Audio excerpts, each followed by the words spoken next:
disturbance. I'm gonna go check it out. We request that everybody stays calm at the current moment. Who are you people? I want a coffee! You are now tuned in. 5, 4, 3, 2, 1. Where love and life come together. From the Spacebird Media Studios, it's Roxanne and Ace Unlimited. Welcome back to yet another edition of Unlimited, starring Roxanne and Ace. We're so glad you're with us. How are you, my friend? I'm doing excellent. We want to, of course, jump right in. I think Oscar buzz has been everybody. I mean, there's not a platform you can't go on this week and see it, either the actual Oscar clips themselves or the post interviews and clips. I mean, just the love and elation from this year's Oscar celebration. It's just been mind-blowing. And I have to say, as a lifelong Brendan Fraser fan, I jumped out of my seat when he won Best Oscar for The Whale, because it is worthy. Not to take away from Angela Bassett, she needed hers, and Michelle Yeoh, she deserved hers, and Elvis with Austin Butler, he deserved his. Not everybody's going to win, okay? But the ones who won were so deserving of that, and I mean, what an amazing movie that has brought him back into the limelight. With Whale, it was a phenomenal movie, and I loved all the metaphors he had when he received his award. Mm-hmm. Very emotional, and of course the movie won for makeup as well, and you can see why, because he doesn't even look the same. Right. They did such a phenomenal job with it. The 95th Academy Awards. Jimmy Kimmel isn't always my favorite, but I will give him kudos. I think he really could have played it safe, and he had some really funny zingers that made me laugh out loud.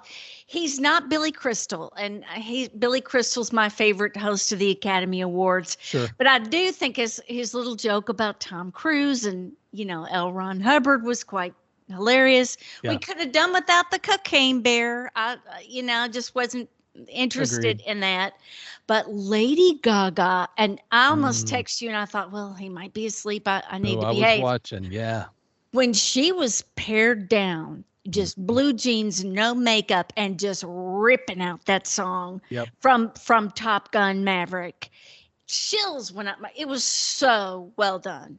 Yeah, well, and I mean, say what you will about, her theatrics and music, but her in Star is Born is probably my favorite performance. So that performance on the Oscars reminded me of her from that role of, from rags to riches kind of thing, and, and all the different other undertones of Star is Born. But the thing that I will say is how vulnerable she allowed herself to be.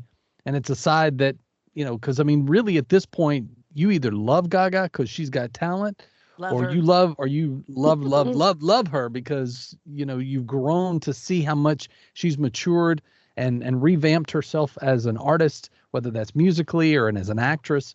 It blew me away. But I will say the warm feels that I could not stop watching on multiple platforms the day after was when Key and Harrison Ford hugged each other when he presented the Oscar for Best Picture. That pure excitement that came out of him when he jumped up on stage, because for those that saw Indiana Jones and the Temple of Doom, he played Short Round. So that was his first movie. Steven Spielberg gave him his break. And I loved it. I don't know if you saw the clip after the Oscars, but apparently Steven had come up to Key after he won, and everybody was like, well, what did Steven say? What did Steven say? And he told one of the reporters, I think it was on Good Morning America, he said, he leaned into me and he goes, you are now an Academy Award winning actor. He said, no one can take that away from you. And you get chills, because I feel like, especially for me, I was a kid when Temple of Doom came out. So I've grown up, he was a Goonie, and, he was in all these other films and TV shows that I watched as a kid. So in the same way that, Jamie Lee was given props to all the Halloween fans for following her all these years, and it was us as a group receiving that Oscar with her, I felt the same with Key, because he's in that same boat that we've all just been watching him mature as an actor. So several notes, some movies perhaps that won a lot of awards that maybe we haven't seen. A lot of folks like to do that, see what the best picture is. Yeah. But the best picture director, one of the directors is from Alabama. And during the awards, he was wearing an outfit that he got where you go to the airplane place where they unload all the baggage, the unclaimed baggage. He bought his Oscar outfit there. What? And I think it's just really, he's like from Gunnersburg, and I think it's a really neat connection to the movie that won the most Oscars. That I don't know, have you seen it? I haven't seen Everything Everywhere All at Once. My husband and one of my sons loved it. I haven't seen it. Did you see it? I have not. It's one of those that's been on my list, and I just, kept meaning to go see it. And then when it got nominated, I was like, okay, it's obviously worthy. And I asked my daughter because she saw it, and I was like, is it worthy? And she's like, it's just weird, but it's it's well edited, well shot, well acted. So even if I can deal with weird if the performances are grand, which obviously, looking at the Oscars, it's grand.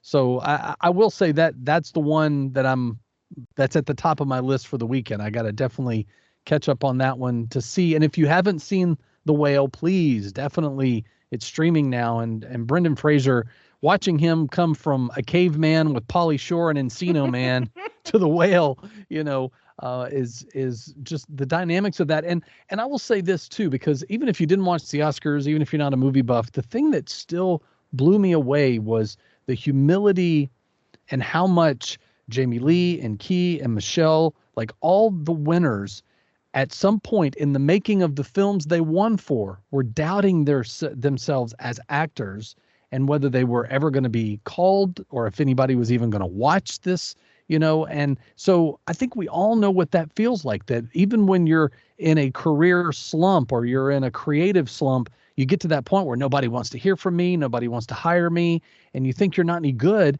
and then you go on to do your best work and blow everybody away when you were feeling the least about yourself. It's just so, like, I don't know if the pandemic just kind of made a mesh of all of us or what, but that was the underlining theme of so many of those post-Oscar interviews was like, yeah, I really thought this would be my last movie, or I didn't think anybody would care. And I mean, what a mindset to be in. And, we look up to actors, right? And musicians, and we go, oh, they got the life. But they're also dealing with the same insecurities and things that we process on a daily basis. That was the theme, and also the theme of dream your dreams and dream big, because look at what could happen. A boy from Alabama directs the best picture of the year. I mean, never, ever, ever give up. Let's look at Psalm 91:15. He shall call upon me, and I will answer him. I will be with him in trouble. I will deliver him and honor him. We have a God who wants us to run to him. And we think of the father that runs to the prodigal. And back then, it was undignified for a man to run. He certainly wouldn't hoist up his robe and have his sandals flying and be running. It just wasn't something that happened. And it's such a sweet picture of how our God is, reaching out to us, willing to meet us where we are. When I didn't believe and asked to try to have some faith and did the thing you're not supposed to do and ask God to show me, how thankful I am that he was willing to show me. As we talk to Michael French a little later, perhaps we can talk to him about, does God speak in dreams to unbelievers? That is God reaching out in communication to us because he loves us. And I was having a conversation with my mom over the weekend, and she's, old and retired. Well, not old. She's older and retired. Sorry, Mom. And she's still having that question of, I just wish God would tell me what I'm supposed to be doing here. And I was like, Mom, I said, do you ever see yourself? Like, I mean, you've been around my mom. Like, she is the most gentle, like, and I think because of her upbringing of being told you're worthless and no one's ever going to want you and all those negative things, she made sure that my brother and I always had that positive reinforcement. Don't let people tell you can't do something, and always listen to God. That was like the staple in our house. And I was like, you share that with the person bagging your groceries, the person who, waited on your table. I mean, all of those people that you come in contact with, that's your ministry, Mom. I was like, you don't have to be at church and be on some committee to be serving him or to know what your calling is. Once you have Christ in your life, we're just supposed to represent him where we are. So whether that's at work and family, talking to strangers, to me, that's the part that I think sometimes we miss. And as I'm having that conversation with her, I hear God like throwing that back in my face saying, don't you forget it either. Because a lot of times we can get caught up in the title on our, business card or, what we put on the website as, our thing. This is my thing. It's my passion. Well, are you putting your time and talent and energy into something that really God is not wanting you to? Or are you questioning, well, I've been doing all this and it's not really, the fruit of it's not really what I thought it would be. So I'm just going to stop. But, do it for yourself. It's like us doing this show. It's not for lavish dollars and, name and lights kind of situation. We believe this is a calling, that this show and this friendship is what God is calling us to. And we want to do it for the benefit of our own souls. And if someone chooses to listen, great. And those that are right now, thank you.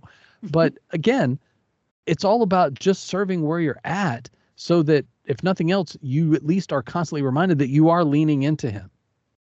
And people notice, you think it has to be some big act, but when you are the fragrance of Christ, those that don't know him, I just remember as a non-believer being around Christians, and what attracted me to the ones who were really gentle, kind, funny, were loving. That's the elixir. That's what draws people in, is the presence and the fragrance of Christ.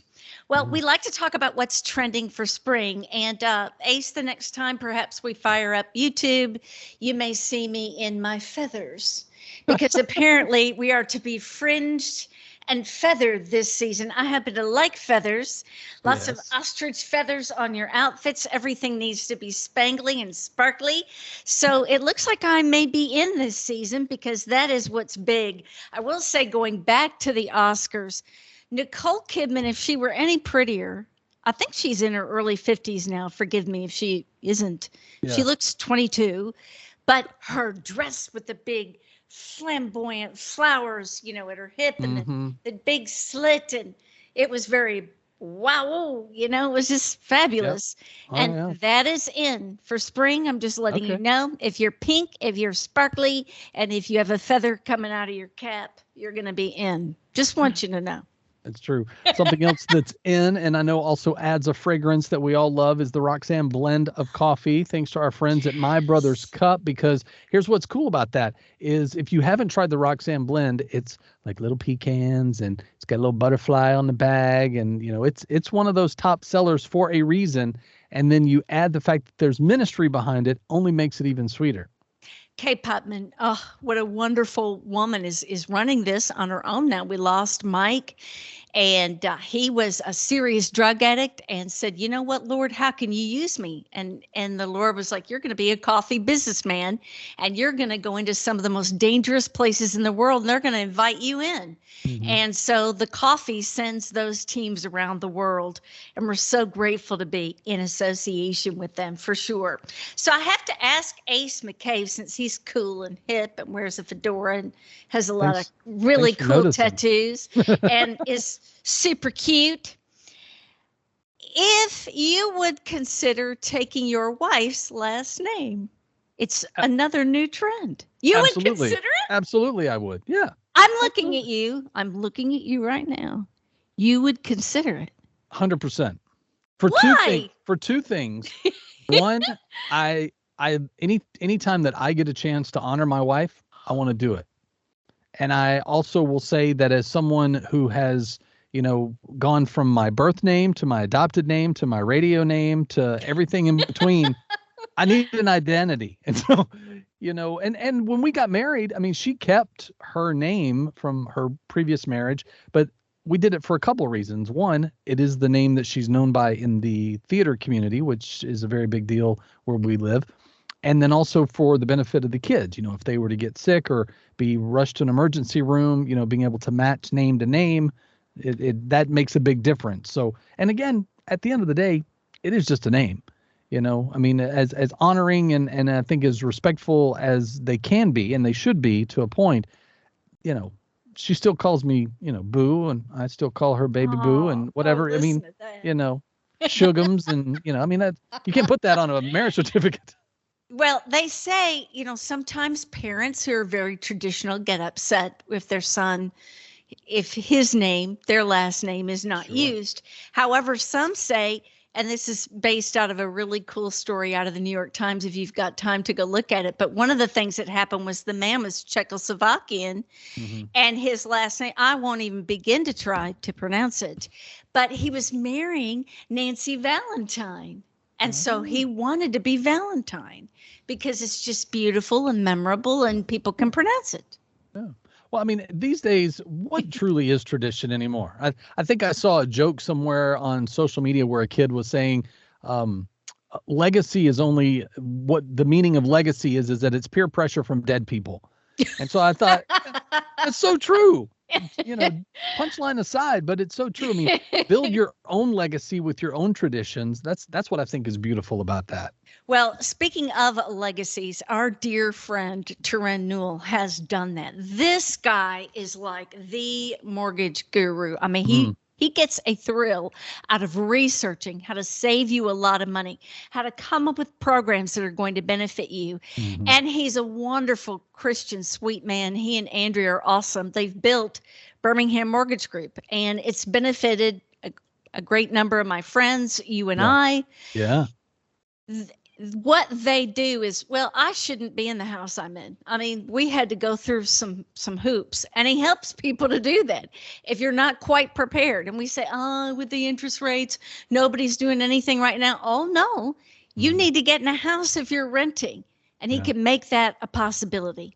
Well, and to think about those special programs that maybe other mortgage companies haven't told you about, Terren is the one that does the research to say, how can I help you save? How can I get you in your house with as little down, but to help you pay it off as quickly as possible? All those things at the heart of someone who loves Jesus as much as you do, that's the kind of person you want helping you to get and build, in equity for your home. So if you are looking to refi, if you're looking to get into that dream home, you can check him out. Go to Birmingham or BHAMmortgage.com. That's BHAMmortgage.com, or you can call him at 205-259-1656. That's 205-259-1656. And of course, when you talk to Terren at Birmingham Mortgage, tell him you heard about it on Roxanne and Ace Unlimited.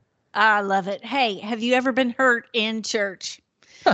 A lot of people are walking around the walking wounded. I mean, it's one thing to be hurt by a group of people, but when you're in church, that's not supposed to happen.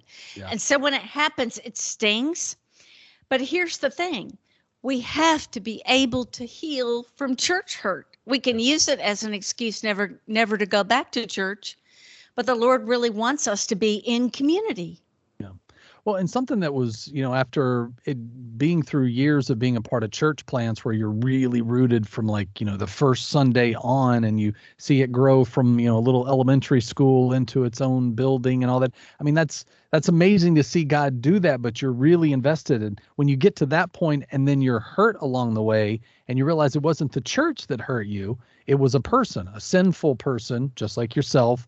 And you get to that place where you're like, well, I'm just not going to go because they're judging me and they're, talking about me behind my back. They won't let me be in the band, whatever it is, that you're mad about.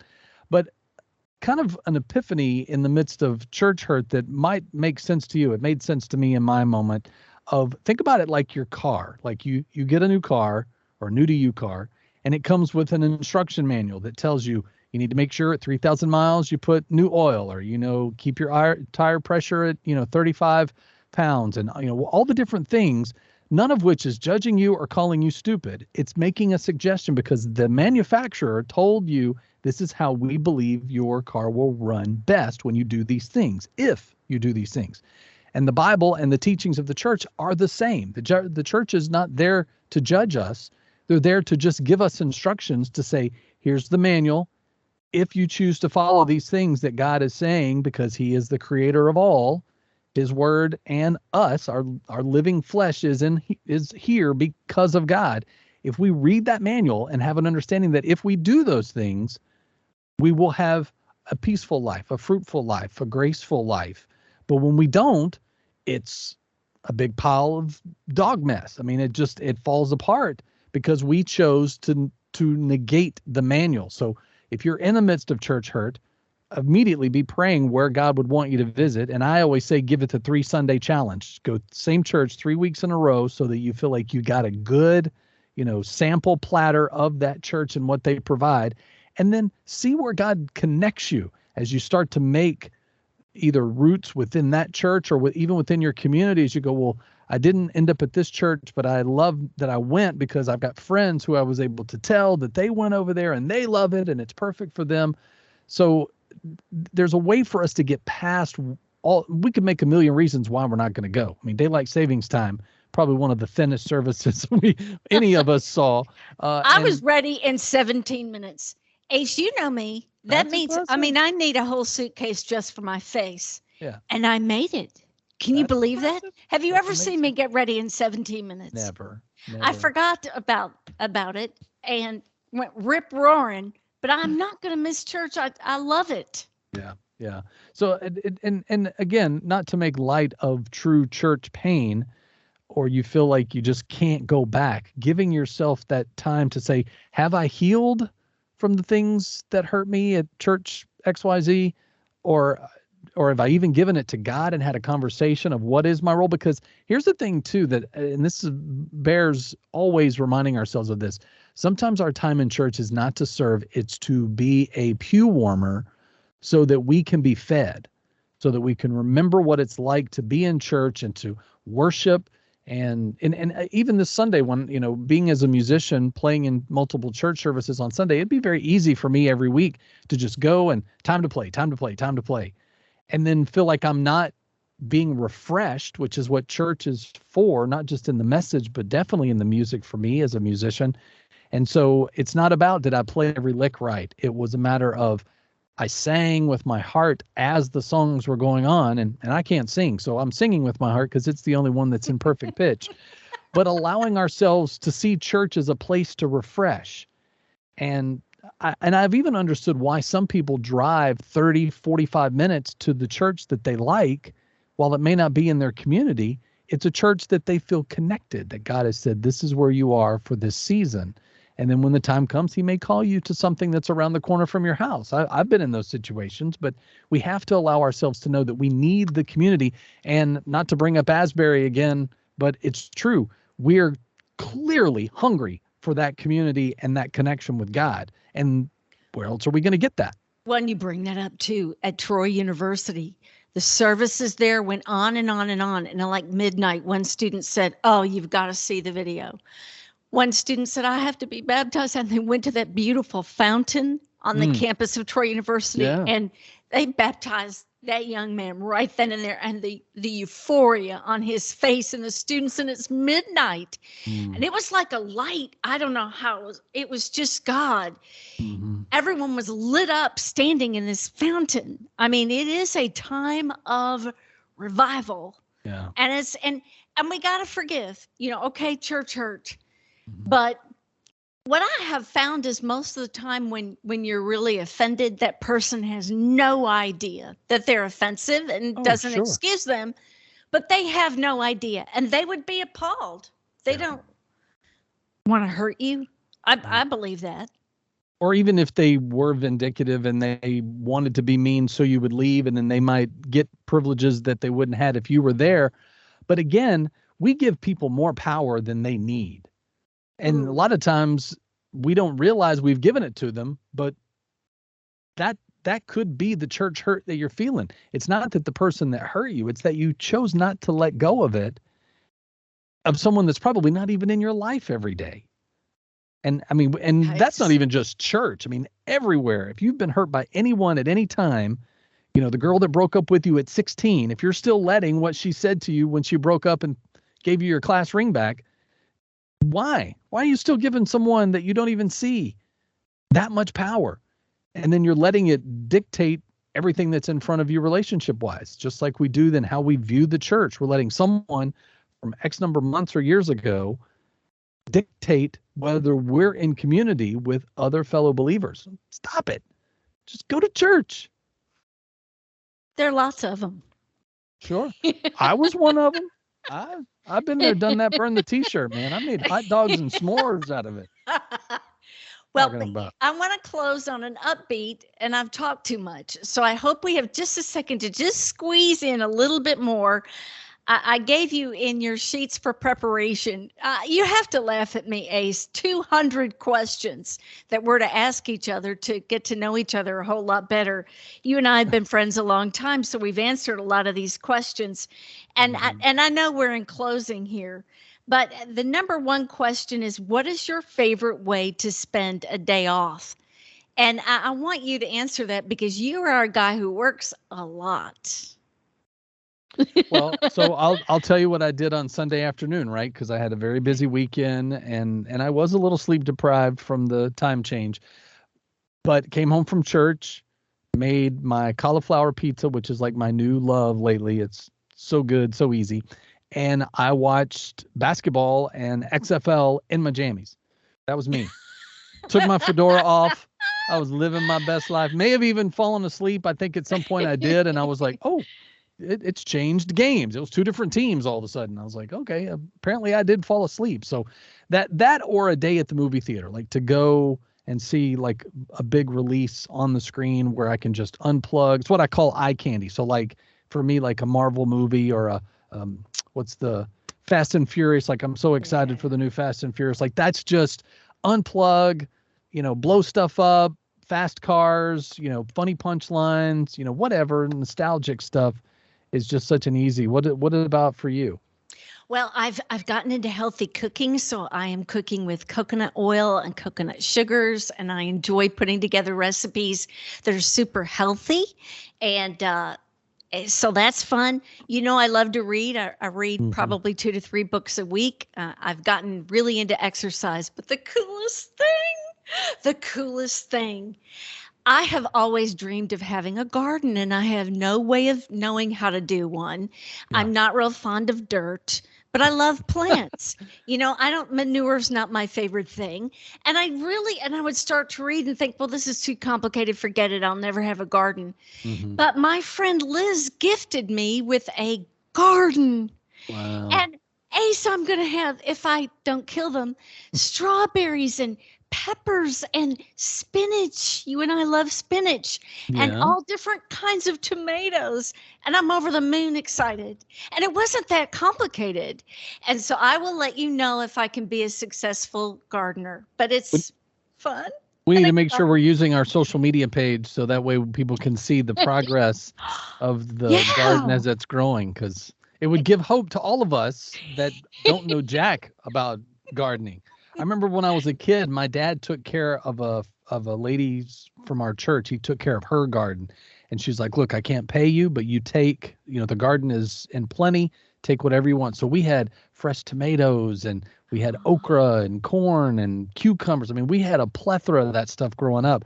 So fresh veggies, I'm all about it. So if you feel inundated, and God multiplies, you say, I'm bringing you prep and I'm bringing you some strawberries. Like I'll never say no to that. Well, I'm hoping to have that problem, but I'm blessed. And yes, your favorite way to spend a day off. I have so many things that interest me. It's hard to pick one, but God is so good. So Amen. Good all the time. Well, and we'll post the link for the 200 questions so you can grill all of your friends and say, all right, here's a cigarette and a light. Get ready for your afternoon. Roxanne and Ace Unlimited continues, and wow, is this a special moment. A dear, dear friend that we've known for many years has changed both of our lives. The head of Petria Ministries, the author of Dream Stories, Unlocking Your Night Parables. He regularly teaches on interpreting dreams, and we did the foreword to his book, and just dearly, dearly, dearly love Pastor Michael Friends. We're so glad you're with us. Welcome. Hey, it's good to be here. It's strange to be here all way apart from each other, but it's good to be together again. It kind of feels like a pandemic or something, It's a Zoom call all of a sudden. Don't say that, no. It's just, yeah. If nothing else good came, Yeah. So let's start with kind of, people probably come to you all the time and asking, okay, I had a dream about my teeth falling out, or I had a dream or I was juggling snakes, or, I kissed my brother. And what does that mean? Like, what are the weird things like that tend to happen in all of our dreams that may be God or something going on spiritually for us? Sure. One thing we know is that God loves to talk to us. And the church has had some trouble with that over the years, but the truth is he loves to talk to us, and he always has. It's what he created man for in the garden. And one of his beautiful ways of talking to us is picture language. So dreams can often be far more than what we think they are.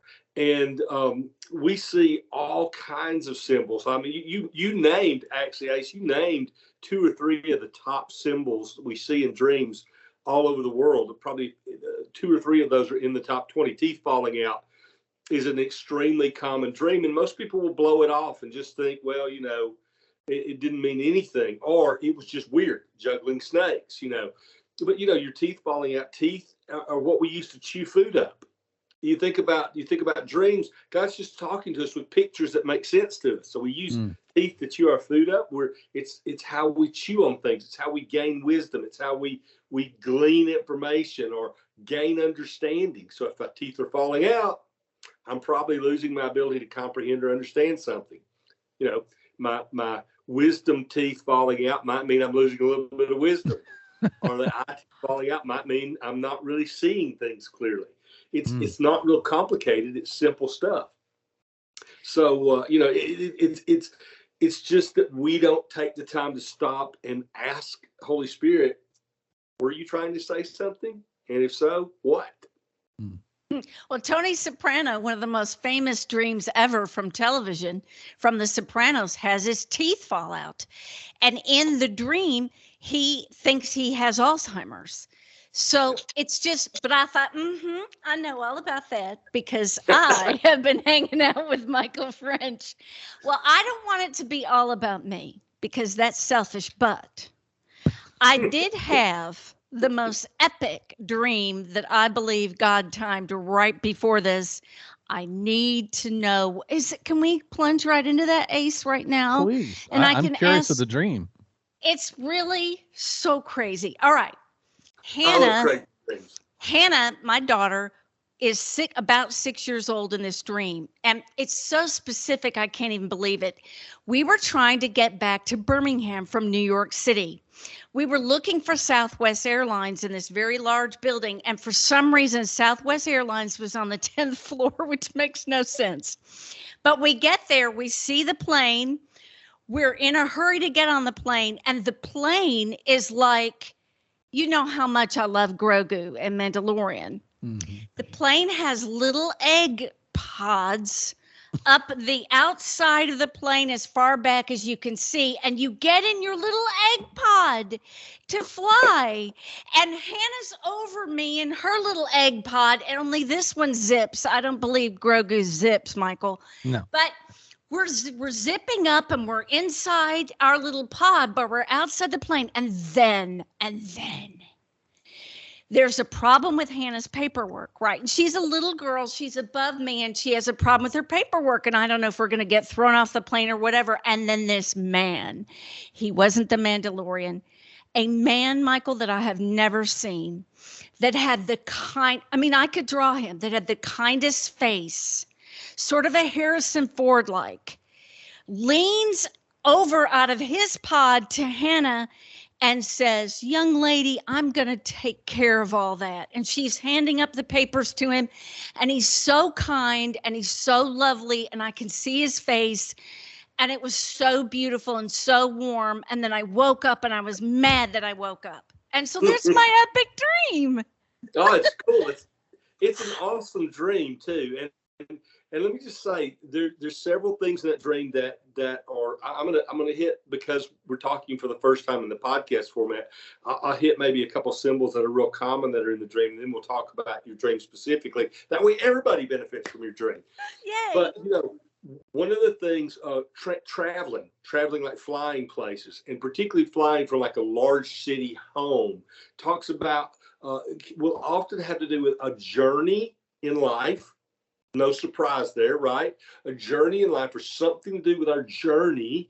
And in this case, big city to home, it's kind of like moving from a place that's more complicated to a place that's less complicated and more familiar, right? So then you've got Southwest Airlines. That's the friendly airline. That's the place. You know, if you ever want to hear somebody do the buckle your seatbelt announcement, you should listen to them on Southwest Airlines, right? Agreed. It's going to be fun. So it's the fun airline. So that kind of speaks to us of this is a journey that's going to be fun, but there may be some challenges with it. Why? It's the 10th floor. They're on the 10th floor. 10 is a number that relates to wilderness. And so it can be that you're having to go through a wilderness season to get to the end of this process, of this journey. But I love the pods, and they're not the things aren't as common now as we go forward from here. But the pods on the side of the plane, your journey and Hannah's journey is not normal. It's not just business as usual. It's not the way everybody else goes about life. You've been put in a spot where things are just different, and they're much more.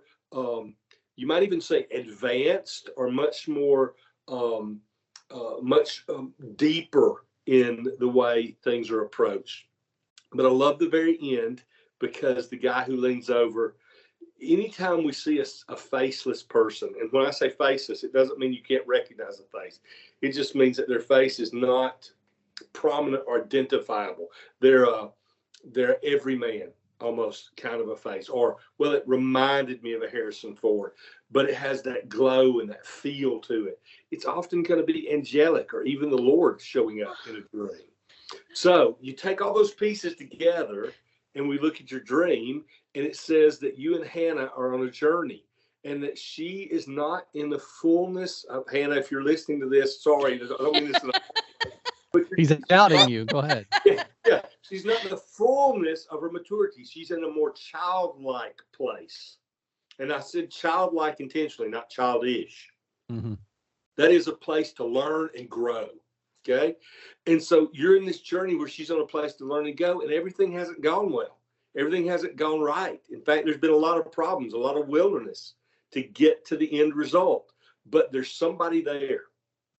The Lord is there. An angelic support is there to see to it that everything's taken care of, and she's able to make the journey safely to get out of this complicated place where she's been and into a place where it's much more peaceful and homey. And honestly, Roxanne, it says you're on the same journey. It's a mother-daughter kind of experience. So it's a really great dream. Wow, that blows my mind. It really speaks to me. Thank you. God is so, I believe God's in that, and I believe he's speaking. And it's so exciting. It's what we would call an encouragement dream in one sense for you. And it's both an encouragement, and it's a kind of where I'm at kind of dream. Mm-hmm. Things could be rough, but God is saying it's okay. You don't need to worry. She doesn't need to worry. It's going to be all right. So, Michael, speak a little bit into we've all had nightmares, and yep. I've had some that were like suffocating kind of dreams, and I've had some where you jump up out of bed screaming. I mean, there's all these different levels, and without going into a specific dream, what are some things that we can learn from our nightmares? Well, the first thing we can learn from our nightmares is we have to distinguish between, was the dream just uncomfortable or scary? In which case it may not have been a nightmare. It may have just been a place where we had discomfort at a high level. That can still be God.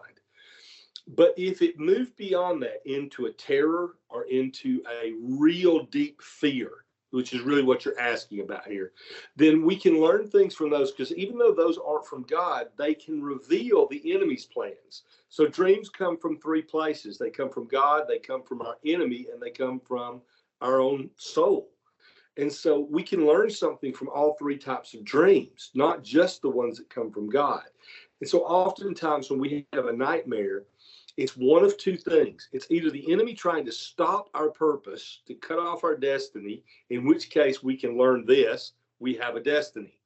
We have a purpose that the enemy is nervous about, that he's worried about.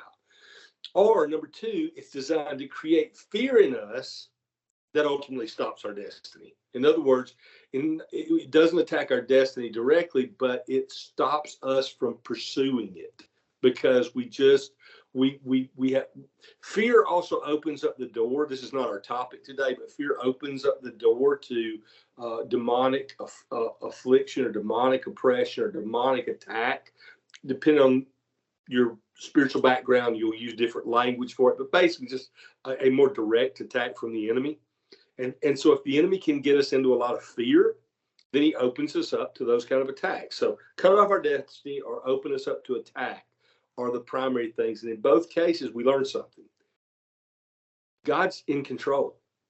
He let that dream occur. And it's hard for us to believe sometimes, but he allowed it to occur. Or we step so far outside of his plan that he's letting things occur that will ultimately draw us back, hopefully. But he allowed it in some fashion. He allowed it because he's sovereign, right? So if he allowed it, he must want us to learn something out of it. And now the dream's no longer negative, and it pulls the fear out of it, and it pulls the terror out of it. And now I begin to see, oh, that was awful. It was horrible, but God wanted me to be aware of this so I could bypass it. God wanted me to be aware of this so I could overcome it. God wanted me to be aware of this plan of the enemy because he intends to defeat it. And it changes our whole perspective on the nightmare then. You've done these interpretations around the world. Have you ever had a moment where you had no idea what a dream meant? Oh, I could tell you about several of those. And that's a good thing. If you always knew what a dream meant, in my position as a teacher in particular, if I always knew what a dream meant, I would start to get worried that I was interpreting dreams based upon knowledge and based upon training. And that's no good. I don't want to interpret dreams based on just a formula. I want to interpret dreams because Holy Spirit speaks to me, that I hear God give me understanding of his picture language. Are there things that apply fairly commonly that help me understand what he's saying? Yes, but I don't want a formula. And I've had some pretty big situations. I had a lady one time at the end of a service in Virginia, really West Virginia, wait for 2 hours while we interpreted dreams for everybody else. And when she stepped up, she gave me her dream, and I literally had interpreted everybody else's dream that night at the meeting. And she steps up and shares her dream, and it was just like, wow. I had no idea. And I had to look at her after she'd waited all that time and say, I'm sorry, I don't know. I don't have anything. And she looked at, this was what was cool. She looked at me and she said, thank you. Now I believe you really interpret dreams from God. Oh, wow. Wow. That's what meant something to her, that I wasn't just giving people what they wanted to hear, that I was being very open with, if God didn't tell me, I couldn't do it. So what about, as parents, our kids are having dreams at, any age, every age, and whether it's a nightmare or whatever, how can we, in kid terminology, do we start translating dreams for them, or do we just hold them when they cry and, tell them it's going to be okay? I think in particular, when we deal with God-type dreams, it's great to start working on them. It's great to start helping them see that God is talking to them. It's great to start, and we may not get it perfect. But God, we got to trust God. He's going to protect us. Maybe as a parent, you don't know how to do it very well. You don't really know where to start. Just trust God will give you some encouragement for your child, and let them know God was encouraging them. If you don't get it perfect, it's okay. If they're night terrors and nightmares, it's really important then that we start helping them, because if we don't handle night terrors right, which every child has, then we end up teaching our kids that supernatural spiritual experiences are not real. That's what we teach them. If we say, oh, that was just a nightmare, ignore it, or you'll be okay, or just come get in the bed with me and it'll all be better. What we're saying is it wasn't real, it didn't have meaning, and it was. And kids instinctively know it was real. I tell people, would I rather, if my child, and let's take it out of dream, but just into general child growing up, if my kid says there's a monster under my bed, Would I rather say that's all in your imagination, thus teaching them you don't see things spiritually, there's no spiritual experiences, everything's natural? Or would I rather say to them, well, I don't know, maybe there is. Let's pray about that and deal with it so that it can't bother you. At least then, even if it was their imagination, at least then we've set them up that there are real spiritual things and we can deal with them. And nightmares are the same way. When we have nightmares, let's deal with them, not just say, oh, it was just a dream or it'll go away.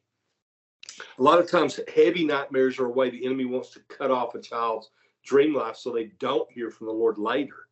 So, better to deal with it now so they're used to the idea of you just deal with it. You pray, you ask God, he takes care of it. Does God speak to non-believers? And if so, are people saved that way? 100% yes. We see God all over the world, particularly in certain religious groups, Hindu and Muslim, very strong faith-based non-Christian groups. A lot of times a dream is the only message that they get because they're sheltered from or cut off from the gospel through normal direct means. And so I've seen people all over the world begin to who I've met, actually, people all over the world who met Jesus through a dream.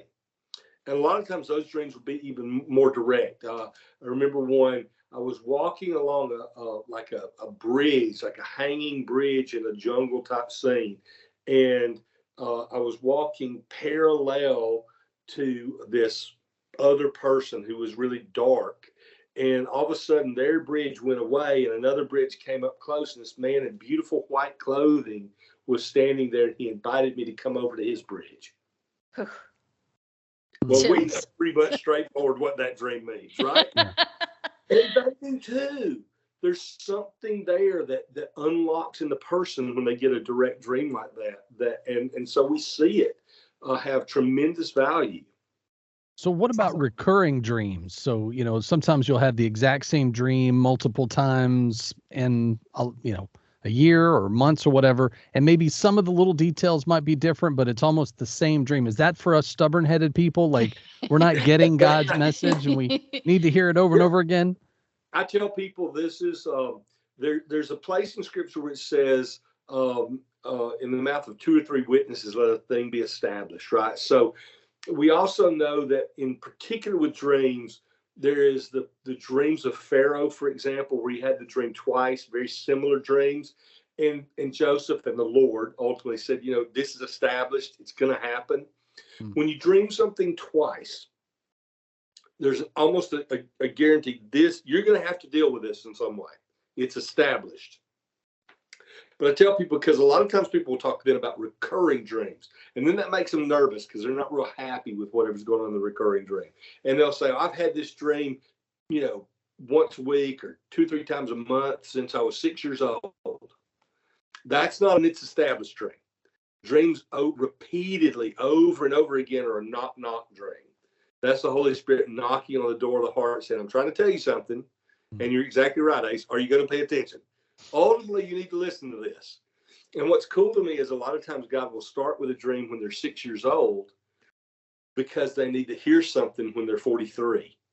And they'll have given that dream over the years. Why? Because just every knock slowly breaks down the barrier to opening the door. And God wants to talk to them when they're 43, so he started when they were 6. And they get to 43 and they share the dream and they get it interpreted and light bulbs go off. And it's like, well, why did God start giving me that when I was 6 years old if I wasn't going to know what it meant until now? Well, because he knew you wouldn't know what it meant till now. And you wouldn't pay attention to it if he hadn't been giving it to you since you were 6. Wow. Well, there is so much we haven't been able to cover, but how informative and fabulous is it to learn more about dreams and to get closer to the Lord, and thank you for your expertise and your time. How can people connect with you, Pastor Michael French? Well, the best way, our ministry website is patriaministries.org. That's our overall ministry website. You can catch up with us there. We're revamping our Dreamweaver website right now. We're in the midst of making some changes to it, but conversationswiththecreator.com is the site, as it will in the next few weeks hopefully be looking pretty good. It's still got some good information and things there, but it's in the midst of an overhaul, so just be aware of that if you check out the Conversations with the Creator website. So I think you can still get to us with mydreamstories.com too, but it's that switch from that's the challenge right now. I'm not a technology person, so it's all right. We'll find you. Just Google Pastor Michael French. Bam, there he is. Bam. Michael, thanks so much for your wisdoms and insight, man. We look forward to having you back. Yeah, loved it. But thanks for hanging out. Make sure you subscribe and tell your friends about Roxanne and Ace Unlimited wherever you're listening and streaming us right now. That way you don't miss next week's episode. And as always, thanks to our friends at My Brother's Cup for their support, and for Turin and the team at Birmingham Mortgage Group. Find out more about us at RoxanneandAce.com. Have a great rest of your weekend. Roxanne, I love you. Love you so much. You've been listening to Roxanne and Ace Unlimited. To make sure you don't miss future shows, you can subscribe anywhere you like to podcast and catch up on anything you've missed. Find out more at RoxanneandAce.com. Roxanne and Ace Unlimited is a production of Spacebird Media.